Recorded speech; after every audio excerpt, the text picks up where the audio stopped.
কিন্তু আমাদের দেশে কি হচ্ছে, রক্ষক হয়ে রক্ষকের আজকে ভারতের অন্তর্গত আপনাদের মাঝে উপস্থিত হয়েছে আমরা বিক্ষোভের মাঝে।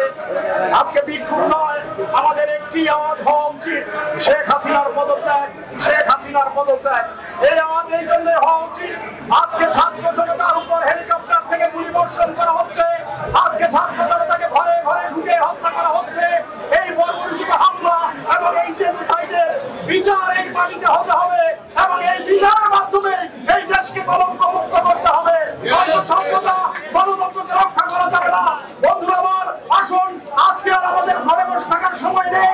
আমরা সবাই ঐক্যবদ্ধভাবে এই খুনি ফাসিস্ট হাসিনা সরকারের অনতিবিলম্বে এই ক্ষমতা থেকে টেনে হেঁচড়ে নামিয়ে আমরা এর প্রতিবাদ করবো। বন্ধুরা আমার, দেখা হবে ময়দানে, কথা হবে স্লোগানে স্লোগানে, শহীদ হোক।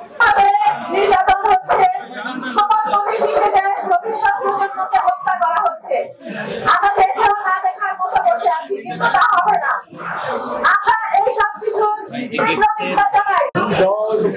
নির্বিশেষে আমরা সকল আইনজীবী ঐক্যবদ্ধভাবে প্রতিবাদ জ্ঞাপন করতে পারবো, ঐক্যবদ্ধভাবে আমরা তার বিরোধিতা করতে পারবো এবং ঐক্যবদ্ধভাবে আমরা তার নিন্দা করতে পারবো।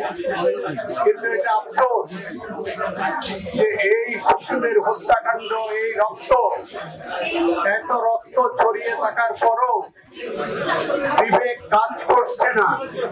দলীয় মনোবৃত্তি নিয়ে কেউ কেউ বিকল্প স্লোগান দিচ্ছেন, এটা তো স্লোগানের বিষয় নয়, এটা তো সকলে মিলে একত্রে ভাবে এর প্রতিবাদ করা, এর বিরুদ্ধে বিচার দাবি করা।